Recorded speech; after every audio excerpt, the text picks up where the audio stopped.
मैं R K. Tiwari. Words के type हम लोगों ने देखे। वर्ड्स के टाइप कितने हैं? 8 हैं, ठीक है। उसी के बाद हमने देखा कि सेंटेंस जो होते हैं उनके टाइप्स देखे। सेंटेंस के टाइप्स कितने हैं? ये हैं 5 टाइप्स के, ठीक है। और इन सेंटेंस को मैंने पिछली क्लास में डिटेल में हम लोगों ने पढ़ा, ठीक है। आप लोगों को बताया कि कैसे हर सेंटेंस को पहचाना जाता है। खास करके 2 सेंटेंस तो ऐसे हैं जहाँ पर उनको पहचानने की ज़रूरत खास कर होती है, जैसे इंटेरोगेटिव और इम्पेरेटिव, ठीक है। और इन सब का रोल, जो टाइप्स ऑफ वर्ड्स हैं, ये तो पूरा टोटल इन्हीं सेंटेंस के लिए बना हुआ है, ठीक है। इन्हीं वर्ड्स को मिला करके क्या बनाया जाता है? सेंटेंस बनाया जाता है। और सेंटेंस को हम 5 तरीके से बोल सकते हैं, उसको हम लोगों ने पिछली क्लास में देखा, ठीक है। अब इस सेंटेंस के बाद हम सेंटेंस एनालिसिस को देखेंगे। अब सेंटेंस में क्या एनालिसिस देखना है, ठीक है। तो सेंटेंस एनालिसिस का मतलब ही होता है कि जो सेंटेंस के पार्ट हैं, ठीक है, क्या? सेंटेंस के पार्ट, ठीक। सेंटेंस के पार्ट्स में जैसे स्ट्रक्चर में हम लोगों ने देखा था, क्या देखा स्ट्रक्चर में? ये देखा कि स्ट्रक्चर जो होता है हमारा, जिसमें हम सबसे पहले सब्जेक्ट, ठीक है, फिर हेल्पिंग वर्ब, उसके बाद मेन वर्ब, फिर हमारा आता है ऑब्जेक्ट, ठीक। अब इसके पार्ट को पहचानना होता है। पार्ट को पहचानने का मतलब ये है कि इसमें भी क्या है? 2 पार्ट है, खास करके इसको देखा जाता है, ठीक है। एक पार्ट जिसको हम सब्जेक्ट कहते हैं वो तो है ही, ठीक है। और दूसरे पार्ट को हम कहते हैं प्रेडिकेट। क्या कहा जाता है? प्रेडिकेट। सब्जेक्ट का मतलब कर्ता, ठीक है, और प्रेडिकेट को हिंदी में कहते हैं विधेय, ठीक है। यानी सब्जेक्ट के लिए जो कुछ आगे सेंटेंस में कहा जा रहा है, जो कुछ इतना पार्ट है, वो सब किसके लिए कहा जा रहा है? सब्जेक्ट के लिए। यानी कर्ता जो कुछ करता है, जिसके लिए करता है, सब कुछ किस में कहा जाता है? इसी प्रेडिकेट में कहा जाता है, ठीक है। ये बात आप लोग, चूँकि हाई स्कूल में, यहाँ पर मैंने बार बार बताया कि हाई स्कूल में इसी स्ट्रक्चर पर क्वेश्चन आते हैं, ठीक है। तो बच्चे हाई स्कूल के भी देख रहे हैं, तो वो ध्यान देंगे कि सब्जेक्ट जो होता है वो अलग ही पार्ट है सब्जेक्ट, और उसके बाद बाकी जो बचा है, यानी हेल्पिंग वर्ब से लेकर के बाकी का पूरा पार्ट, उसको हम कहते हैं प्रेडिकेट। किस नाम से जानते हैं? प्रेडिकेट। अब सबसे पहले हमें सब्जेक्ट को ही देखना होता है, ठीक है, सब्जेक्ट को ही देखना होता है। तो इसको समझने के लिए कभी कभी सब्जेक्ट का जो पार्ट होता है हमारा एक से, यानी मैंने आप लोगों को बताया था फ्रेज, याद हो तो क्या बताया था? फ्रेज। फ्रेज में मैंने ये बताया था कि जब इन्हीं पार्ट में जितने हैं, ठीक है, ये तो वर्ब का पार्ट हो गया, ये ऑब्जेक्ट हो गया, प्लस कॉम्प्लीमेंट। क्या होता है? कॉम्प्लीमेंट, ठीक है। कॉम्प्लीमेंट जो होते हैं 2 होते हैं, एक ये है और एक कॉम्प्लीमेंट ये भी होता है, PLI, ठीक है। जब हम किसी की तारीफ़ करते हैं, किसी की रिस्पेक्ट करते हैं, तो PLI हो जाएगा, तो वो कॉम्प्लीमेंट। यहाँ पर ये कॉम्प्लीमेंट है जिसको हम कहते हैं पूरक, और ये है रिस्पेक्ट, ठीक है। ये अलग है, इसके स्पेलिंग में आप लोग मिस्टेक मत कीजिएगा, ठीक है। हाँ, ठीक। तो यानी सब्जेक्ट को छोड़ करके बाकी पार्ट, ठीक है, क्या है? प्रेडिकेट, सब्जेक्ट, वर्ब, ठीक है। ये वाला पार्ट मेन वर्ब और हेल्पिंग वर्ब को हम क्या कह सकते हैं? एक में ही जान सकते हैं वर्ब। फिर ऑब्जेक्ट। इन पार्ट को जब हम अलग अलग एक से ज़्यादा शब्दों में व्यक्त करते हैं तो उसी को कहा जाता है फ्रेज। ये भी बात उस दिन हुई थी, यानी एक से ज़्यादा शब्दों में जब हम इन्हीं पार्ट को व्यक्त करते हैं, इन्हीं भाग को, तो वो क्या हो जाता है? फ्रेज हो जाता है। अब इसी में हम लोग फ्रेज को देखेंगे, ठीक है। किसको?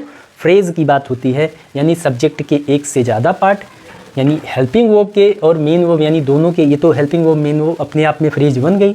ऑब्जेक्ट के भी कभी कभी एक से ज़्यादा ऑब्जेक्ट सेंटेंस में यूज हो जाते हैं, तो उन्हीं को हम लोग कहते हैं फ्रेज। तो सबसे पहले हम लोग देखेंगे सब्जेक्ट के पार्ट, ठीक है। क्योंकि पार्ट ऑफ सेंटेंस की बात हो रही है, तो हम देखेंगे सब्जेक्ट और प्रेडिकेट के बारे में सबसे पहले बात करते हैं, ठीक। इसको हटाते हैं। अब देखिए, जैसे हम लिखें Ramesh decided the T,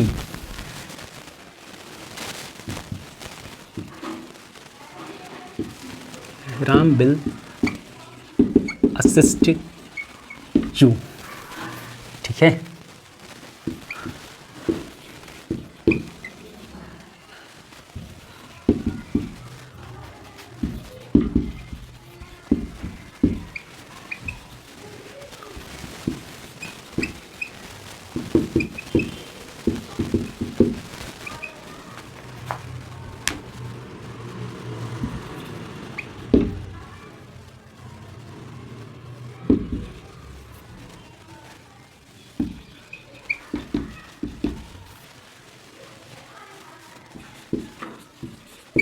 the great Akbar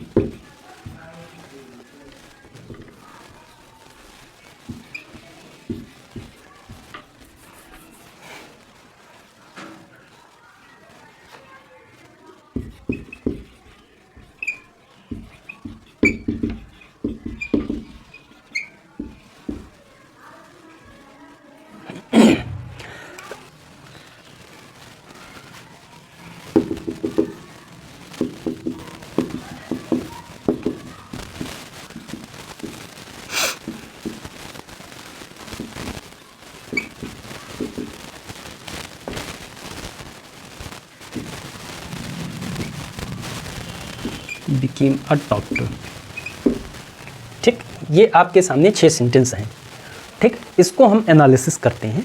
ठीक है, सबसे पहले आप लोग इसी स्ट्रक्चर के हिसाब से बताते चलिए। Subject, helping verb plus main verb plus object. ठीक है, इसके हिसाब से बताते चलिए। इसमें सब्जेक्ट क्या है और बाकी स्ट्रक्चर को आप लोग ठीक है बताते चलेंगे। ठीक, सबसे पहले अगर हम इसमें देखें सेंटेंस में, तो रमेश क्या हो जाएगा, हमारा सब्जेक्ट हो जाएगा। क्या सब्जेक्ट, ये जो डिसाइडेड है ये क्या हो जाएगी, वर्ब हो जाएगी। ये क्या है, टीम है, ये क्या हो जाएगा, हमारा ऑब्जेक्ट हो जाएगा। ठीक, हमारे ख्याल से आप लोग समझ रहे हैं। इसमें भी राम क्या हो जाएगा, सब्जेक्ट हो जाएगा। ये हेल्पिंग वर्ब, ये क्या हो जाएगा, मेन वर्ब, और ये हमारा ऑब्जेक्ट हो जाएगा। अब देखिए यहाँ पर a young girl sings a song, a young girls. अब ये देखिए, ये आ क्या है, एक आर्टिकल है। यंग क्या है, ये जो गर्ल क्या है, ये तो हमारा मेन सब्जेक्ट है। ध्यान रखिए, ये क्या है, सबसे पहले हम इसको कहते हैं मेन सब्जेक्ट, क्योंकि हमारा नाउन है, इसको कहते हैं नाउन। ठीक है, इस सब्जेक्ट में ये सब्जेक्ट का काम करेगा, तो या तो नाउन करेगा सब्जेक्ट का, या प्रोनाउन, या जो इसके सिमिलर होंगे। ठीक है, किसके सिमिलर, इसी के सिमिलर, जो नाउन और प्रोनाउन के सिमिलर होंगे, जो सब्जेक्ट का काम करते हैं वही होंगे। ठीक है, तो ये क्या है, नाउन है। नाउन से पहले इसी गर्ल की विशेषता बता रहा है यंग। ठीक है, यंग, यंग मतलब युवा, युवा लड़की। ठीक, ये आ किसके लिए आया, इसी आर्टिकल के लिए आ आया, क्योंकि एक लड़की की बात हो रही, इसीलिए यहाँ पर क्या आया है, सिंगुलर आया है। ठीक है, ये हमारा पूरा का पूरा यहाँ से लेकर के यहाँ तक ये क्या हो गया, सब्जेक्ट हो गया। ठीक है, ध्यान रखना। और सब्जेक्ट को सबसे ज़्यादा जब ये कई पार्ट में होता है, ठीक है, कई पार्ट में होता है, तो सब्जेक्ट को पहचानने का सबसे अच्छा तरीका होता है या तो उसके सब्जेक्ट से के तुरंत बाद हेल्पिंग वर्ब आती है। अगर हेल्पिंग वर्ब जैसे प्रेजेंट इंडेफिनिट और पास्ट इंडेफिनिट के पॉजिटिव सेंटेंस में हेल्पिंग वर्ब नहीं आती है, तो मेन वर्ब रहती है, यानी सब्जेक्ट के बाद ही हेल्पिंग वर्ब या मेन वर्ब आती है। तो यानी ये हमारा अगर वर्ब है, तो इसके पहले का पूरा पार्ट क्या है, एक सब्जेक्ट है। ये क्या है, सॉन्ग हमारा ऑब्जेक्ट हो गया। ठीक, यहाँ पर देखो राम माय फ्रेंड। ठीक है, क्या है, राम माय फ्रेंड, यहाँ पर भी दिया गया है। ठीक है, ये पूरा का पूरा क्या हुआ। अच्छा, एक चीज़ इसमें और समझने वाली बात होती है, जैसे जब भी लिखा रहेगा, ठीक है, हमारा प्रॉपर नाउन आएगा। कौन सा नाउन, प्रॉपर नाउन। अगर प्रॉपर नाउन आ रहा है तो उसके पहले, ठीक है, उसके पहले हम किसी चीज़ का एडजेक्टिव का उसके पहले यूज़ नहीं करते हैं, बल्कि प्रॉपर नाउन के बाद एडिशनल इन्फॉर्मेशन रखी जाती है। क्या होती है, एडिशनल इन्फॉर्मेशन। ठीक है, एडिशनल इन्फॉर्मेशन किसके बाद रखी जाती है, प्रॉपर नाउन के बाद। ठीक है, अगर प्रॉपर नाउन है तो कॉमन नाउन में हम पहले लगाते हैं, प्रॉपर नाउन में बाद में। ठीक है, एडिशनल इन्फॉर्मेशन इसको कहते हैं। ठीक है, ध्यान रखना। जैसे देखो, ये राम है, राम माय फ्रेंड। ठीक है, इस तरह की सिचुएशन बनेगी तो आपको सेंटेंस में ये भी दे दिया जाता है। देखिए, कभी कभार आपको लिखा मिलता है क्या, my friend Ram is going to school, लिखा मिलता है। ठीक है, तो अगर हम इस रूल के अकॉर्डिंग देखें, ठीक है, किसके, इस रूल के अकॉर्डिंग, तो ये जो पार्ट होता है हमारा क्या हो गया, गलत, क्योंकि इसको इधर आना था और इसको यहाँ पे आना था। तो क्या हो जाएगा, Ram my friend is going to school. देखो, आप लोग देखते हैं लिखा रहता है द ग्रेट अकबर, नहीं, अकबर द ग्रेट। क्या लिखा मिलता है, अकबर द ग्रेट। देखो सेंटेंस लिखा गया है। ये हम इसकी क्वालिटी, जब हमारा प्रॉपर नाउन है तो इसको हम पहले लाएंगे और फिर बाद में। अकबर महान, कभी भी महान अकबर नहीं कहा जाता, क्या कहा जाता है? अकबर द महान, अकबर महान, सिकंदर महान। ठीक है, तो हम क्या करेंगे, इसको इधर लेके आएंगे और इसको यहाँ पे लेके जाएंगे। ठीक है, क्या करेंगे, इसी को हम कहते हैं एडिशनल इन्फॉर्मेशन। ध्यान रखना, और एडिशनल इन्फॉर्मेशन को हम कब रखते हैं, हमारा जो मेन सब्जेक्ट है उसके बाद रखते हैं। जबकि ये जो कॉमन नाउन है, यहाँ देखो गर्ल कैसा नाउन है, कॉमन नाउन है, कॉमन नाउन से पहले उसकी एडजेक्टिव रखी जाती है।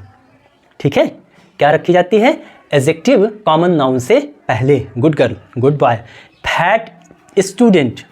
ठीक है, फैट स्टूडेंट, ब्रिलियंट स्टूडेंट, यानी कॉमन नाउन से पहले एडजेक्टिव का यूज़ करते हैं और प्रॉपर नाउन के बाद में। ठीक है, एडजेक्टिव में हम लोग देखेंगे कैसे एट्रीब्यूटिव होता है, कैसे प्रेडिकेटिव होता है। ठीक है, हाँ सॉरी। अब ये देखिए एक सेंटेंस ये है, राजीव बिकेम आ डॉक्टर। देखो राजीव क्या हो गया, सब्जेक्ट हो गया, ये क्या हो गई, ये वर्ब हो गई, ये क्या हो गया, ऑब्जेक्ट हो गया। लेकिन अगर आप लोग इसमें देखिए, क्या राजीव और डॉक्टर अलग अलग है? हमारे ख्याल से तो नहीं। अगर राजीव अलग नहीं है, ठीक है, क्या नहीं है, अलग नहीं है, ये राजीव क्या है, ये स्वयं है, डॉक्टर है, इसी की क्वालिटी को बताया जा रहा है राजीव की, कि राजीव के अंदर डॉक्टर का गुण है, तो इसी को हम कहते हैं कॉम्प्लीमेंट। क्या कहा जाता है, जिसको कॉम्प्लीमेंट कहते हैं, क्या कहते हैं, कॉम्प्लीमेंट, यही है।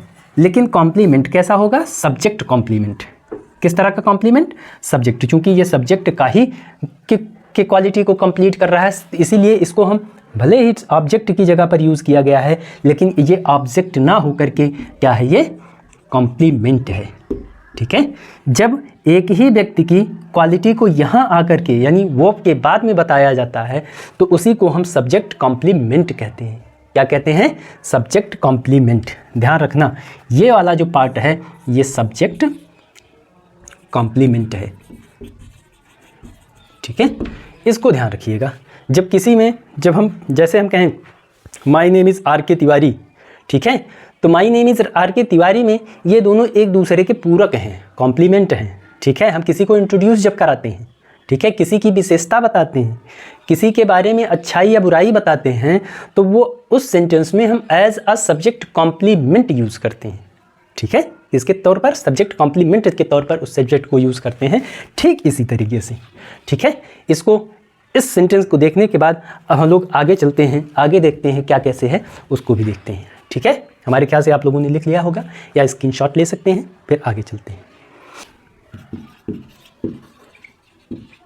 माई younger son in Kanpur is working in a company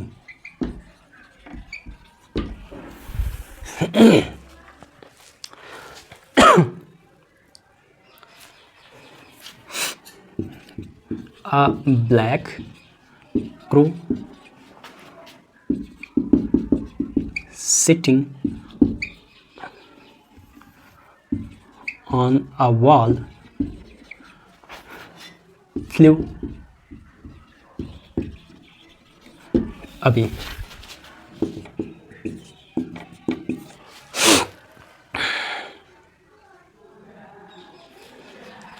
अगला sentence, that naughty boy with a ball ran अभी। नेक्स्ट सेंटेंस,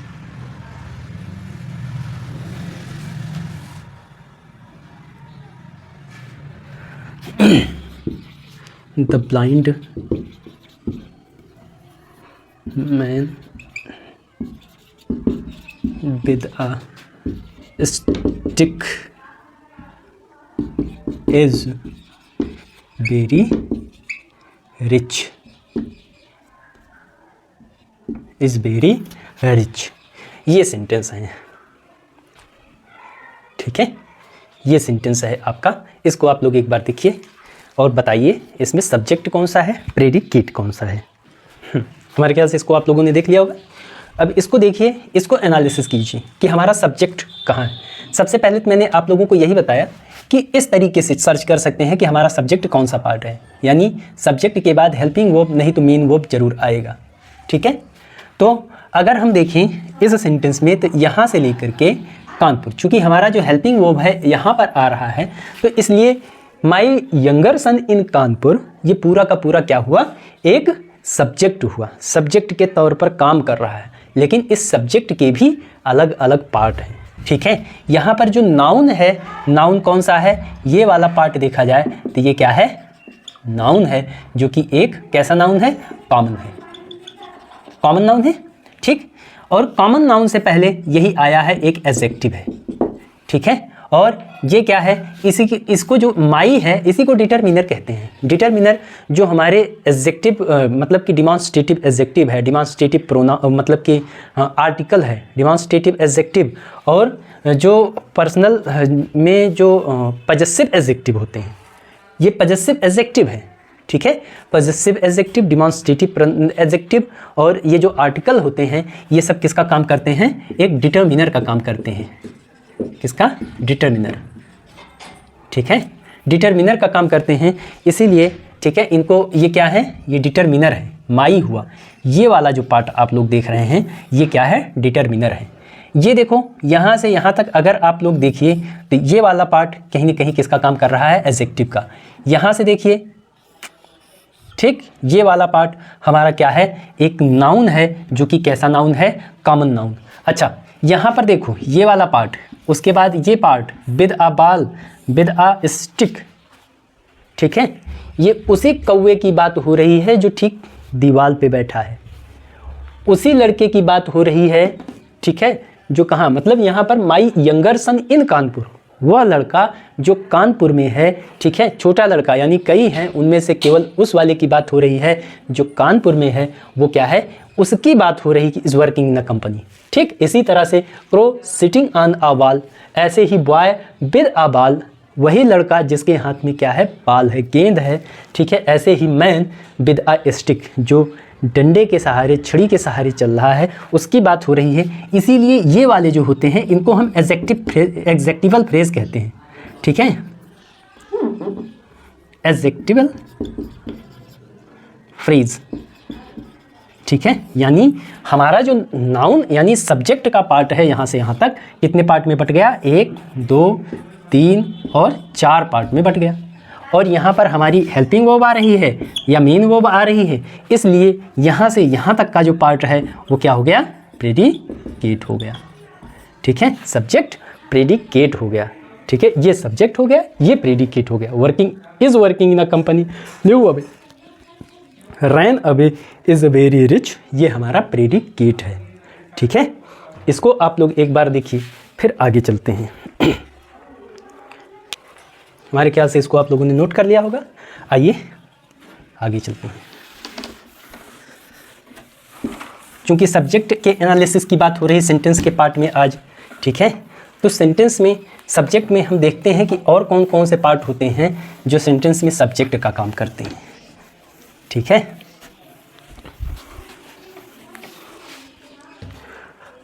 अब देखते हैं, और एक होता है जीरंड, एक होता है इन्फिनिटिव। ठीक है, एक होता है जीरंड और एक होता है इन्फिनिटिव। इसमें कुछ बच्चे ऐसे होंगे या कुछ लोग ऐसे होंगे जो जीरंड के बारे में जानते होंगे। जीरंड ये किसका पार्ट है, और इन्फिनिटिव ये किसका पार्ट है, ये वर्ब का पार्ट है। किसका, वर्ब का पार्ट है। ठीक है, ये नॉन फाइनाइट वर्ब में जीरंड और इन्फिनिटिव आता है, और ये वर्ब भी है, तो कैन सी नॉन फाइनाइट। ठीक है, नॉन फाइनाइट वर्ब में आता है ये। अच्छा, ये चूंकि वर्ब का पार्ट है, हम सेंटेंस लिख रहे हैं, आप लोग इसको देखिए। ठीक है, सेंटेंस हम लिख रहे हैं, इसको आप लोग देखिए। इसमें थोड़ा सा हम आप लोगों को बता दे रहे हैं, फिर उसके बाद हाँ, ये जो जीरंड होता है ना, ये जो जीरंड ये वाला पार्ट है, ये वर्ब में आईएनजी लगा करके बनता है। ठीक है, और ये जो इन्फिनिटिव होता है वर्ब के पहले टू लेता है और फिर वर्ब की फर्स्ट फॉर्म लेता है, ये आईएनजी फॉर्म है। ठीक है, ये आईएनजी फॉर्म है और ये टू प्लस वर्ब की फर्स्ट फॉर्म है, ठीक है, इसको ध्यान रखना, ये इंपॉर्टेंट है। अच्छा, इनका जो यूज़ होता है सेंटेंस में हमेशा ना, नी, ने, ठीक है, ना, नी, ने के लिए होता है, ठीक है। इसको अभी बताएंगे कि ना, नी, ने कैसे होता है, ठीक है। सेंटेंस लिखते हैं, आप लोग देखिए, ठीक है। सॉरी,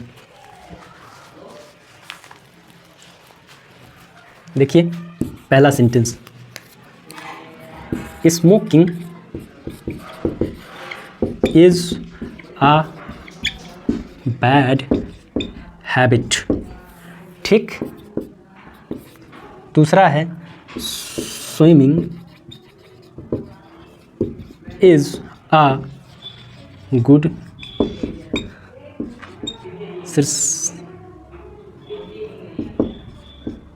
एक्सरसाइज, ठीक है, swimming is a good exercise. अगला सेंटेंस है walking is good for health, ठीक। ये 3 सेंटेंस तो आपके हो गए किसमें के, जिसको हम कहते हैं जीरेंट। और 3 सेंटेंस और देखते हैं, इसी को ले लीजिए, इसी सेंटेंस से, to smoke is harmful, to smoke is a harmful, ठीक।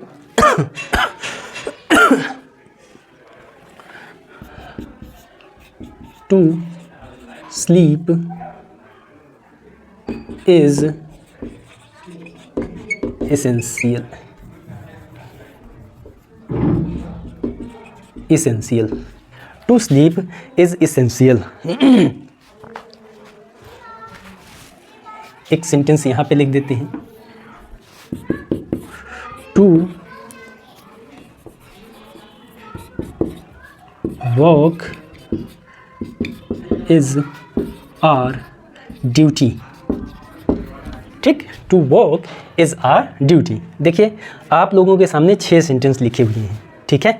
मैंने कहा कि इनका प्रयोग किसके सेंस में होता है, ना, नी, ने के सेंटेंस में, ना, नी, ने के अर्थ में। देखिए क्या लिखा गया है, टू वॉक, ठीक।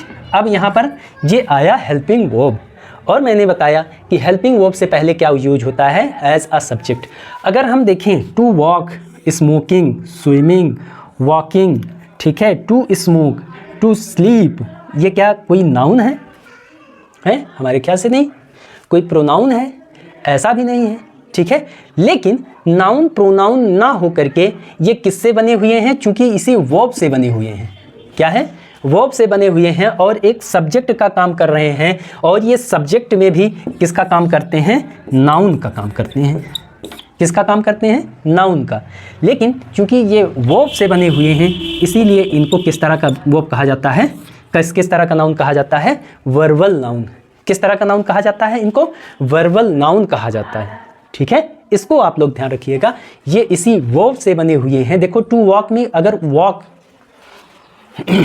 टू वर्क, वर्क का मतलब होता है कार्य करना, ठीक है। टू वर्क, वर्क कार्य करना, ये वर्ब है एक। स्मोकिंग में से आईएनजी हटा दो तो स्मोक भी यानी सिगरेट पीना, ना नीने के लिए आता है, ठीक है। स्विमिंग तैरना, वॉकिंग टहलना, ठीक है। टू स्मोक यानी धूम्रपान करना, स्लीप सोना, ना नीने के लिए आता है। और इसी ना नीने के लिए हम क्या करते हैं, 2 फॉर्म यूज़ करते हैं, जीरेंड और इन्फिनिटिव, जो कि सब्जेक्ट यानी नाउन प्रोनाउन ना होते हुए भी सब्जेक्ट का काम करते हैं, वर्ब से बने हुए हैं। इसीलिए हम इनको किस तरह का नाउन कहते हैं, वर्बल नाउन कहते हैं, ठीक है। इसको भी ध्यान रखना आप लोग, वर्बल नाउन, ठीक है, जो कि इन्फिनिटिव और जीरेंड है, ठीक। पहला इन्फिनिटिव, दूसरा जीरेंड, ठीक है।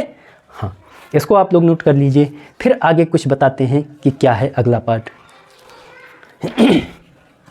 चले, ओके, ध्यान से देखते रहिएगा, और थोड़ा सा गायब हुआ तो भूल जाएंगे, इसलिए वीडियो भी बार बार देखते रहिए अगर कंफ्यूजन होती है तो, ठीक है। ओके, अब अगला पार्ट है, ठीक है, कौन सा पार्ट है? ये सब्जेक्ट। मैंने बताया सब्जेक्ट का काम करेगा कौन? नाउन होगा, प्रोनाउन होगा, या नाउन प्रोनाउन के जो सिमिलर होगा, की तरह होगा उसको। अब एक होता है, ठीक है, डमी। क्या होता है? Dummy subject. क्या कहते हैं? Dummy subject. यानी ऐसा सब्जेक्ट सेंटेंस में आता तो है लेकिन उसका कोई अर्थ नहीं होता। इस तरह के सब्जेक्ट में दो सब्जेक्ट आते हैं, एक है इट और दूसरा है देयर। ठीक है, इट और देयर। ठीक है, अब इट की बात की जाए तो मौसम संबंधित क्रिया के लिए, ठीक है, हम क्या करते हैं?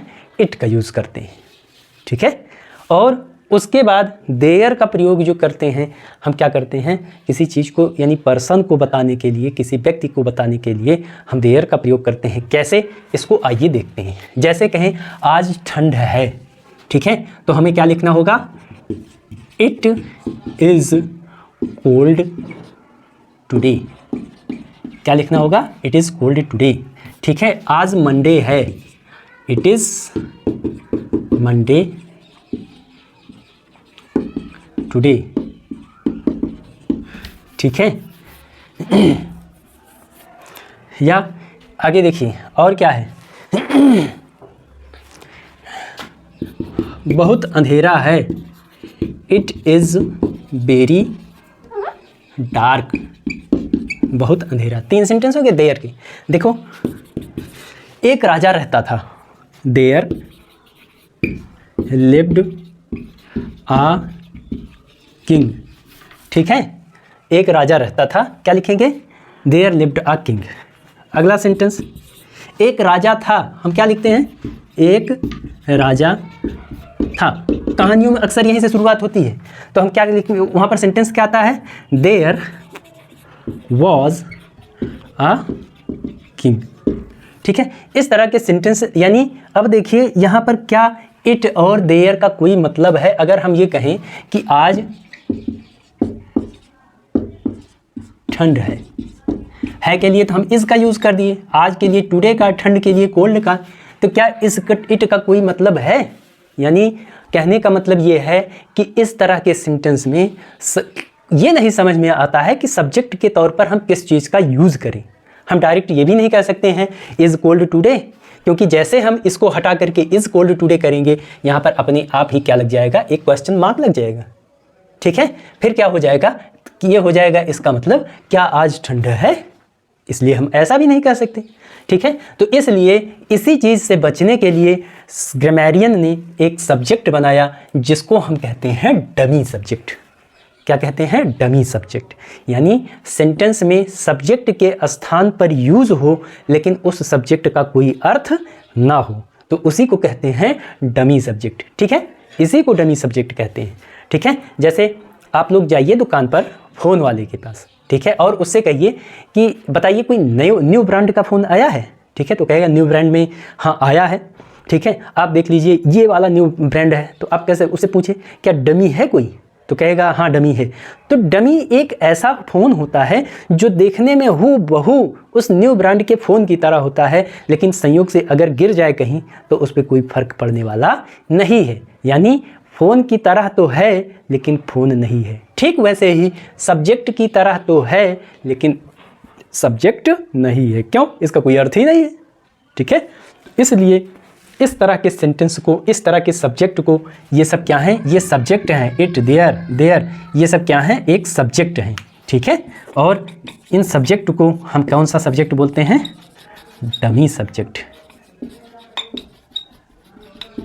ठीक है, हाँ, इस तरह से ये सब्जेक्ट और प्रेडिकेट का पार्ट, सब्जेक्ट का पार्ट कंप्लीट होता है। ठीक है, ध्यान रखना सब्जेक्ट एक इम्पॉर्टेंट पार्ट है, सब्जेक्ट का रोल भी बहुत इम्पॉर्टेंट है, क्योंकि पूरी ग्रामर जो है इसी सब्जेक्ट और प्रेडिकेट पर बेस्ड है। ठीक है, सब्जेक्ट और प्रेडिकेट में वर्ब, क्योंकि सब्जेक्ट और वर्ब का रोल ये है कि सब्जेक्ट के अकॉर्डिंग वर्ब आती है और वर्ब जैसी रहेगी वैसा ही सब्जेक्ट। सब्जेक्ट सिंगुलर तो वर्ब सिंगुलर, सब्जेक्ट प्लूरल तो वो भी प्लूरल। इसलिए इस सब्जेक्ट पार्ट को बहुत अच्छे से आप लोग ध्यान से पढ़ लीजिएगा। ठीक है, ये वाला पार्ट यहीं पर कंप्लीट होता है। फिर आगे हम चलेंगे, शुरुआत करेंगे पार्ट्स ऑफ स्पीच में। ठीक है, उससे पहले कुछ और भी चीज़ें, बेसिक चीज़ें आप लोगों को बताएंगे ताकि बीच में उनको अगर आए तो आप लोगों को समझने में प्रॉब्लम ना हो। ठीक है, अगली क्लास में मिलते हैं, तब तक के लिए नमस्कार।